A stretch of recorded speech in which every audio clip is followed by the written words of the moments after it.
Hollywood on hold? Why production of your favorite TV shows could have to take a pause. Parking problems. One man says he was unfairly ticketed at a broken meter. So our I-team wanted to find out, what are the rules if the meter is broken? The answer might surprise you. You're watching The Rundown. Hello, everyone. I'm Robin Winston. Production on hundreds of movies and TV shows could come to a halt. The Writers Guild of America has been in talks with the Alliance, which represents the studios, all weekend. Nearly 20,000 WGA members are asking for an increase in pay and residuals, especially when it comes to streaming. The Alliance is hoping to avert a strike because it could cost the Southern California economy billions of dollars if production is stopped. The people who are out of work, which won't just be writers, they'll be the bulk of the industry, the crews, the directors, the actors. As production shuts down, viewer or not, there will be an economic effect. The first thing you do if you're out of work, of course, is cut back on spending. The effect of the last strike in 2007 resulted in a $2.5 billion loss over 100 days. Major changes for thousands of local restaurants. You'll start seeing things like bamboo forks, paper straws, fiberboard containers, foil, and other recyclable or compostable materials. Well, that's because restaurants can no longer hand out plastic forks or styrofoam containers. Everything you use to eat your food must be better for the environment. Well, this is only for restaurants in unincorporated areas of LA County. They're in places marked in yellow right here on this map. It includes portions of East LA, Topanga, and North County. Food trucks in these areas have a little longer to make the change. They'll have to make the switch by November 1st. Farmers markets have until May of next year. It's time to check in with meteorologist Belen De Leon. She's here to let us know how long we'll need to use the umbrellas. Hi there. Well, the weather last week felt like summer. This week, weather whiplash. May is here, and we have a spring storm on our hands. It's going to make it feel more like winter. Now, here's what you can expect. Rain, mountain snow, gusty winds, and chilly temperatures. Rainfall amounts for the start of the week will be light, but 1/4 to 3/4 of an inch is possible on Thursday. The mountains seeing a little bit more, and the snow level dropping late Wednesday into Thursday between 5,000 to 6,000 feet. Now, look at the temperatures. The rest of the week is going to be chilly. Highs in the 60s all the way through Friday. Thursday will be the colder day, but over the weekend, that's when the temperatures rebound into the 70s. Small chance for rain through the middle of the week, but on Thursday, that's when the storm will impact us. We'll have a higher chance for rain, 80%. Lingering showers possible Friday, and over the weekend we dry out. So in the short term, have the jackets ready and the umbrellas.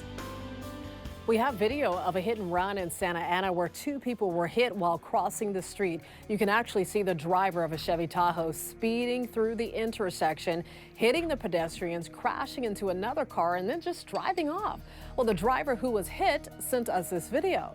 The crash happened over the weekend on Harbor Boulevard at 1st Street, and a witness tells us this intersection is a problem area for speeding. We reached out to police to find out the condition of the victims, but we have not heard back. Amtrak is now providing buses for train passengers trying to get between Orange County and San Diego after this landslide shut down the tracks.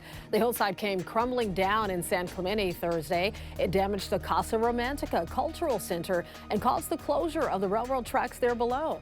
Amtrak will have limited bus connections from Irvine to Oceanside and back. Right now, there's no estimate as to when those tracks will reopen. Last year, the city of LA raked in $16 million from tickets issued at expired meters. When one resident reached out to the I-team saying he was unfairly ticketed at an expired meter because the meter was broken. Here's Carolyn Johnson with what the I-team found out, and it may surprise you.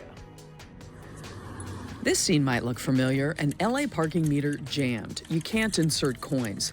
It happened to Henry Powell. He parked at a broken meter in Van Nuys and assumed when parking enforcement saw that the coin slot was jammed, I would get the benefit of the doubt. They would see that there's coins in there and that I wouldn't have to, get a ticket, but I was wrong. The city dinged Henry with a $63 ticket. I was furious. And he's not alone. The I-team learned last year the city received 10,000 reports of broken meters. 3,400 drivers contested tickets they received citing a faulty meter. But the city dismissed just 33 of them, less than 1%. The requirement for whether a meter is broken or not is sort of unfair to people. Jay Bieber with Safer Streets LA points to a state law that says a broken or inoperable meter is one that cannot accept payment in any form. So that means if you come to a parking meter and the coin slot is jammed, you need to use another form of payment. Swipe your credit card. If the credit card reader isn't working, well, then you need to use coins. Bieber believes the city needs to bend the rules. If one payment source is broken, he says the burden shouldn't be on the driver to have a backup payment. Your obligation as the service provider is to make sure that that service is working the way it's supposed to work. If it doesn't, then the person on the other end, the customer, should be given some leeway. LA's Department of Transportation declined the I-Team's request for an interview, but in an email said it's repaired 16,000 meters last year alone. It also said it should be ready to accept mobile pay at meters by the end of next year. For the I-Team, I'm Carolyn Johnson. So if both payment methods on a meter are broken, the city says you can park there, but only for the time allowed on signage. And be sure to take pictures or video of the meter. It'll actually help you if you receive a citation and need to dispute it. Another struggling bank, First Republic, has a new owner. The FDIC announced it, accepted a bid from JP Chase, and First Republic faced trouble when other banks recently failed. That's largely because a lot of its clients got worried and pulled out huge amounts of money from the bank. In a statement, JP Morgan said First Republic customers will continue to receive uninterrupted service. Check your pantry. General Mills has issued a recall on certain bags of flour linked to salmonella. The recall is impacting its gold medal unbleached and bleached all-purpose flour with certain best if used by dates. The FDA says 12 people have already gotten sick from using the flour. For the full list of impacted products, just head to the recall section of NBCLA.com. The Lakers will face the Golden State Warriors in the second round of the NBA playoffs. This is very exciting. Game 1 is Tuesday night in San Francisco. The Warriors advance after taking down the Sacramento Kings in a decisive Game 7. So now, the babyface assassin, Steph Curry, will face LeBron, King James, in a matchup between two of the best players of their generation. So the Lakers have played the Warriors 3 times since the trade deadline and have won all 3 games. All right, we'll be watching. Dine LA Restaurant Week is now underway. From now until May 12th, hundreds of top restaurants are offering specially priced menus. Oh, that looks so good. So all you have to do is go to a participating restaurant and ask for their Dine LA menu. I'll take that, whatever that is. This year marks 15 years of Dine LA Restaurant Week and features more than 350 restaurants all across Greater LA. For the first time since the pandemic started, NASA's Jet Propulsion Laboratory welcomed back visitors over the weekend. The lab tour in La Cañada Flintridge gives people a behind-the-scenes look at its latest technology and missions. Visitors got to see full-size models of the Mars rovers and the Europa Clipper spacecraft being made in the assembly facility. And if you missed it this weekend, well, you can schedule your own tour, but right now, those are all booked up through June. My goodness, everybody wants to get over there. Prom season is here, but between the tickets, the dress, the dinner, the cost, it can all add up pretty quickly, right? That's why LAPD hosted its Prom Extravaganza Sunday, where students actually got to shop for free. NBC4's Bailey Miller has that story. That is so you. LAPD's Mission Community Police Station transformed into a store filled with gorgeous dresses, suits, jewelry, shoes, and seniors shopping for their prom. It's just nice to have the experience to come look for a dress, you know, just because they are very expensive. It's pretty exciting because they're giving all free stuff.